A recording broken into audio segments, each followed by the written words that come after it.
Hello, everybody, and welcome to another edition of Transportation Insights. My name is Patrik Berglund, and I'm joined here today by Dustin Braden. Dustin, could you give a short intro of yourself? Sure. My name is Dustin Braden. I'm the Engagement Manager for the Journal of Commerce, part of IHS Markit. I started out on the Journal of Commerce editorial team doing the web reporting and editing and data, and I've grown into this role. My job is to keep contact with as many cargo owners as possible, understanding whatever their most pressing concerns at the moment are. Of course, right now we're talking about the coronavirus a great deal, supply and demand shocks across the world, production issues, capacity issues, and just about anything else related to the supply chain in that space. Fantastic. I've really been looking forward to chat with you, Dustin, and knowing that we were quite limited on time, I've set a few topics out for us. The first one I want to touch about is IMO 2020, because we went through last year with so much fuss around IMO 2020, and we as a business said that historically we can't find any evidence that cost for the carriers has equaled an increased rate for the customers, that there's not a correlation in that, but purely it's a supply and demand driven market. Now, none of us anticipated COVID-19 to come along, but is this an example of an extreme sort of experiment of supply and demand, proving the point that that's what drives the rate? Or what's your thinking on this? Sure. I think it's true to a degree. You know, if you look at the cost of low sulfur fuel from January 6th, it hit a high of $6.53 per ton, and the spread between high and low sulfur fuel was about 93%. But if you look at it the week of March 18th, it's now $2.72 per ton, and that's a spread of about 45%. It definitely is driven by the supply and demand, because many of the shippers I've been speaking to have kind of written it off. I've spoken to one shipper who was going to do their own BAF calculation with like a Drury or a Breakthrough Fuel as part of their tender for their Trans-Pacific contracts in May, but they stopped doing that because of the recent price and the drop of oil. But at the same time, I've talked to some large retailers and some other vendors who have actually given their carriers their price increases at the start of the year. And now they're looking to see those savings in the second quarter, given the price drop that we've just seen. So it's actually kind of a muddy picture. I do think that there is a lot of truth to your point that it's actually driven by the supply and demand just because of the lack of concern. Talked to another large shipper who said that their rates before all of this disruption in the oil markets that we've seen in this drop in demand are pretty much comparable to what they were before that, right? So there's all this disruption, but they attributed their rates not changing too much because of that slowdown in global trade that we were seeing already in 2019 and to the start to the year, to tariffs and some of these other ancillary things that were going on unrelated to the coronavirus and those supply and demand shocks. Makes sense. It makes me think about a lot of different things. Let me try and pick out a few things here. We went into this year with sort of China coming to a halt, moving product out of the country, and within our industry, I think we get to see things really early on, and we started talking about how this potentially could be become a recession, and we said as the supply side is sort of coming to a halt, and as the virus sort of started spreading as we went from January to February and then into March, now we see the demand side with Europe and US quickly closing down. What are you hearing around from your network, and what do you yourself anticipate in terms of how long, how deep this situation is going to be for us?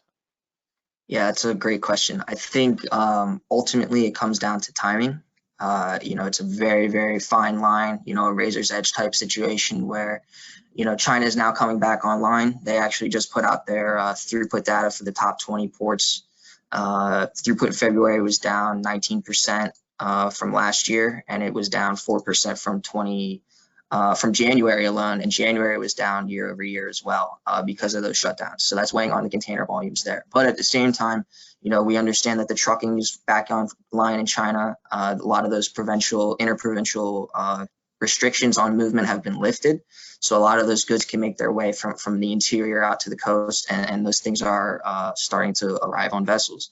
And ultimately, it comes down to the ability to get it under control here in the US to keep that demand built up. But in terms of the economy, at this point, our economics team says the best case scenario is a 1% contraction for the US in 2020. And, you know, given how the week has played out, I'm not even sure if that's particularly relevant. We did our virtual TPM. Unfortunately, we had to cancel TPM because of the virus. And in our virtual TPM, our economics team said that they expected global growth of 0.7% in 2020 and a rebound to 2.4% in 2021. The 2021 estimate is down from 2.6% in 2021, but at the same time, this was last Thursday. They cautioned on that discussion. Basically, these numbers are going to be dated as soon as I read them to you. So, you know, even getting that meager 0.7% growth out of the global economy is looking probably not going to happen. In terms of a recession, it's just a matter of how deep. I actually saw something from Deutsche Bank. I think it said that you know, discretionary spending fell 100% in a lot of developed economies in the U.S. and Spain and Italy over the last like 4 weeks or whatever. So I mean, if that's really the case, this is going to be deep and it's going to be long lasting. Yeah, I fear that as well. I fear that as well, and we probably could go in length discussing that. But I want to a little bit transition into a related and relevant topic for our network in particular, which is what the lack of Asian exports sort of made on the available equipment.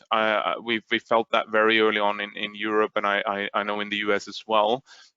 What's the latest you've heard on that, the whole topic with the equipment imbalance?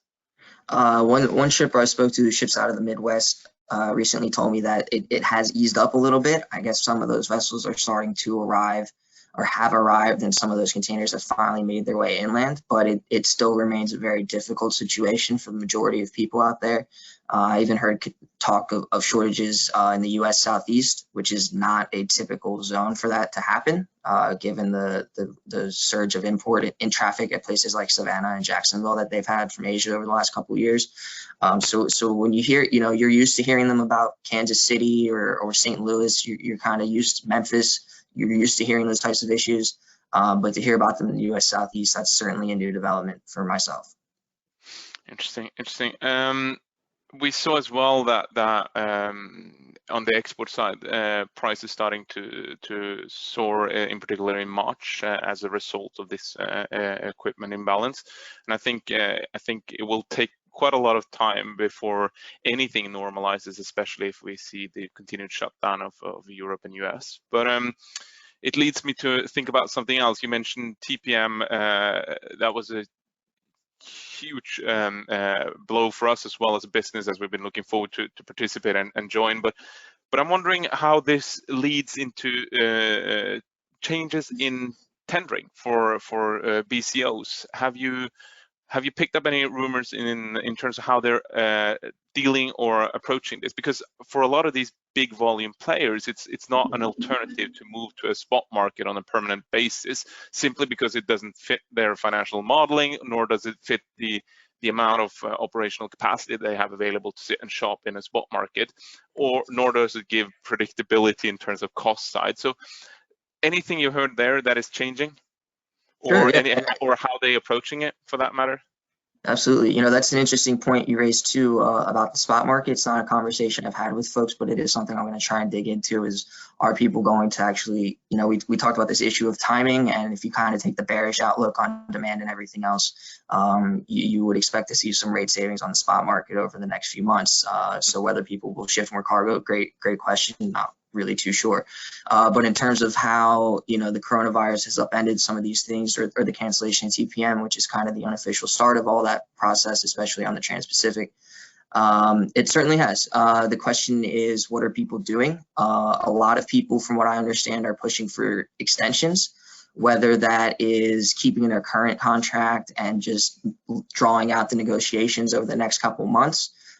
Some are questioning whether they extend almost to the end of this year or just do a straight extension all the way into the next contracting season. I had somebody mention they were looking at 2-month or 5-month extensions, which I found interesting too. So I think people are really taking an approach based on their. But one other interesting thing I've encountered is, especially kind of on the retail side, you know, there's been so many issues with store closures, mall closures. these people are dealing, with 5-alarm fires nonstop. They have not actually had a chance to even begin to look at their tender process. That's all been shunted to the side because they're trying to figure out what to do with their middle mile. What do they do with the boxes on the water that they're no longer selling goods that they need to replenish, so they don't have room in their warehouses to store those goods. So they're dealing with a whole host of operational concerns that have pushed their contracting and tender process kind of out of their minds for the moment. It's interesting. Yeah, we see a lot of uncertainty around that topic as well. And one of the things coming back from more and more of our customers is that with all this uncertainty, they're looking to move into like a quarterly cycle of tendering and simply execute on it several times this year. And one of the things we've been debating internally is whether coming out of this, a more frequent tender process could be a more common way of dealing with the fast-moving market. Because I mean, container rates has always been very volatile, or for at least as long as I've been in the industry, and they're very volatile compared to other commodities. And striking an annual flat price, whether it's slightly moving with some bunker adjustment factor or completely locked, comes with a substantial risk of losing out, or risk of getting short shipped if it ends up being too good. And one of the things we're debating is whether there could be 2 tender seasons coming out of this. So instead of normally going once to market, you would do it twice, or even for that matter, as some of them discussed now, 4 times. But I guess it remains to be seen. Not sure. What else? I think you raise a really interesting point about that, because I think, this is one of those events that really just changes everything. It's going to change demand patterns in ways that we can't predict or understand. If you look at just-in-time logistics, right? Of course, it's essential for the auto industry. I don't really know that they can function any other way. But now they might start keeping heavier stocks just because they've been burned so badly this time, especially in the grocery and retail section, because not only are you talking about the ability to keep people calm and keep your business in line based on the inventory you have, you've actually lost a lot of sales now if you're in that sector, right? If you're the store if everybody has bare shelves, well, that's no one's winning. But now, next time we go, maybe you're going to have 3 months inventory on hand at all your DCs just for something like this, so you can get those sales. So there's going to be a lot of changes to the demand cycles that we're only just beginning to scratch the surface of, and I think tendering is certainly going to be impacted by that, and what form that takes, as you've mentioned, whether that's twice a year, quarterly. Those all depends. And another half of this is a lot of people, they were talking about automation in certain sectors where, if there's a thing that can be automated, now this is creating a commercial incentive and pressure to do that. So are we going to see that type of pressure on the bid process? And I imagine that a big part of what you're describing is going to be heavily reliant on automation. So I think there's a lot of things to consider in terms of how the contracting and bid process changes in the wake of everything we're going through. Super interesting. Listen, Dustin, really running out of time here. We discussed in early January a lot internally that it seems to be an sort of like Far East China issue, and we then sort of thought it would be short-lived potentially, right? Mm-hmm. Big consequences, but short-lived. Now it just keeps on getting more and more gloomy almost by the day. Do you have any opinions to share in terms of what you're picking up people are talking about in terms of expectations as to timeline? Yeah, I don't know if anyone has a timeline at this point. I'm personally not expecting to leave my house again on a regular basis until May. I'm here in the New York metro area. So I really don't know. In terms of our economics team, they're in consultation with a lot of medical experts when they're doing this, and they've been under the impression that the disease peaks globally in July or August. But I think that also kind of assumes countries like the United States get their act together and actually enact an effective containment and quarantine policy, which has so far been lacking. So I guess at the very earliest, the possible peak for this would be July or August. But I think there's a lot of assumptions that went into those numbers that are probably outdated just a week later. And I think we should all kind of buckle up for the long haul. Definitely agree with you there. Any final reflections, thoughts from your side, Dustin? I mean, this is really short and sweet, but anything you would like to add?